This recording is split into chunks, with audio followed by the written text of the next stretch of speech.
This is Jamey Boyum in Longview. I'm here with Gregg County Health Authority, Dr. Lewis Brown.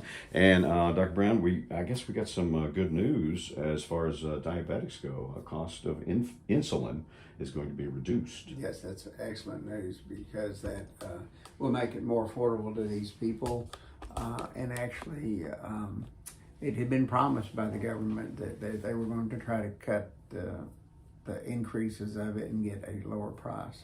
Mm-hmm. Okay, and so it's going, I believe, around $82 a vial to around $35, right? Correct. For the particular insulin that's a medium acting insulin and an immediate insulin for this month. They said that, well, Lilly is the first people to come out with it, and it's supposed to come out this month, so they'll cut the price of that.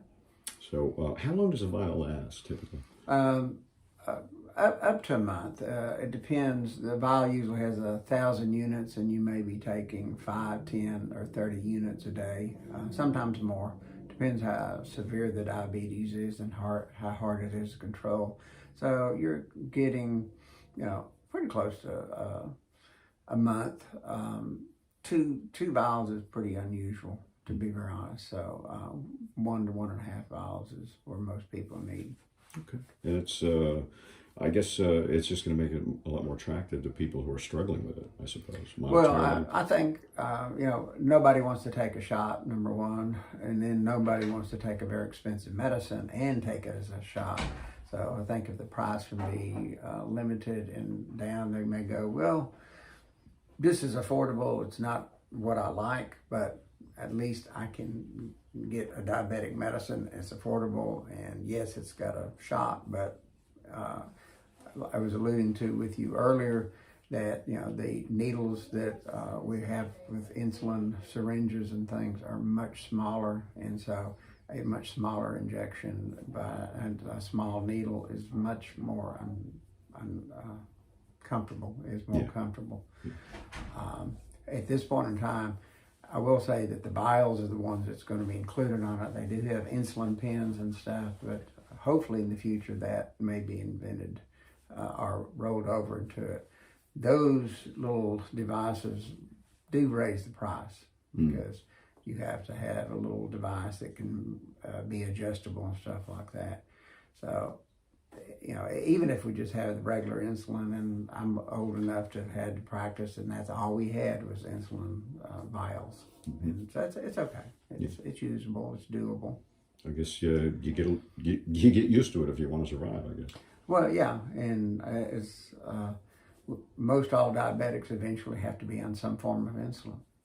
If they've been diabetic 20 years, they're probably on insulin. You can be treated with the medications, with pills and stuff that for a long time, but they eventually quit working.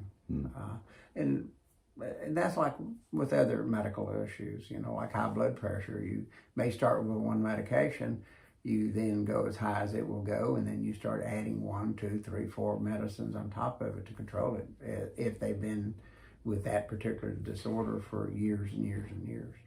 Okay, and I guess this is the first company to do it. You feel like others will probably follow suit? I would think, Lilly was actually at the very beginning of it. This insulin's been available 100 years, and Lilly was the first manufacturer to make it available for patients, and it was the only treatment back in the 20s, 30s until we get into some of the 50s and 60s, and then they started having some oral pills that would help. But it was the mainstay at the beginning, and it was like it becomes a mainstay as people get more advanced diabetes. And I guess, this is kind of a lifetime thing for people. Right? It is. With very few exceptions, do you ever get off medication with diabetes.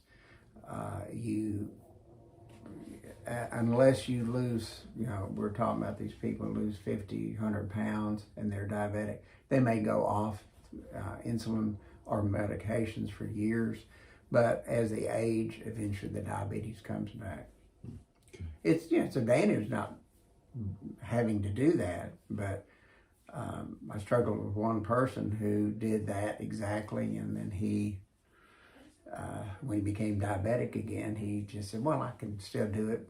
I said, well, no, you can't, because you've already done all these steps, and he needed to go back on medicine. And he ended up eventually going back on medicine begrudgingly. Yeah, sure. But it's either that or you start having all kinds of issues, right? Oh, yeah. It's a vascular disease that does, and it affects your blood flow to your legs, it affects your heart, affects your kidneys, affects your eyes. It's a leading cause of blindness in the United States, and as well as leading cause of kidney failure. So there's not any organ that I would say that it doesn't affect. Certainly affects your brain and with increased stroke. So it affects everything. I mean, it is. It's a shame. It would be nice, I guess, if it only affected a few things, but eventually affects everything. Because blood flow goes to everything. Yeah, makes sense. This is very good news for diabetics then. It is. And, hopefully, like I said, the other companies will do it, and maybe there'll be some breakthroughs on some of these other newer medicines we're using, and maybe they can lower the prices on that, because again, pharmaceutical cost acquisition is very expensive, not just for this disease. And just to say, people don't have just a single disease. They may have diabetes, they may have high blood pressure, they may have arthritis, they may have COPD, emphysema, they may have asthma. So all these cost of all these medications to treat, 4 or 5 diseases gets very expensive. And, this is only one part of that pie to get down, but all the other medications and treating those medicines have been a big issue. All right, thanks, Doc. Anything you want to add? No, I just say this is exciting, because we've heard the insulin prices were going to go down, or diabetic medicines were going to go down with the help of the government. And this is the first time we've heard that it finally looks like it's going to be in place. All right, good deal. Okay. Thank you very much, Dr. Brown. Appreciate it. So we'll have more later on KLTV 7 News and KLTV.com.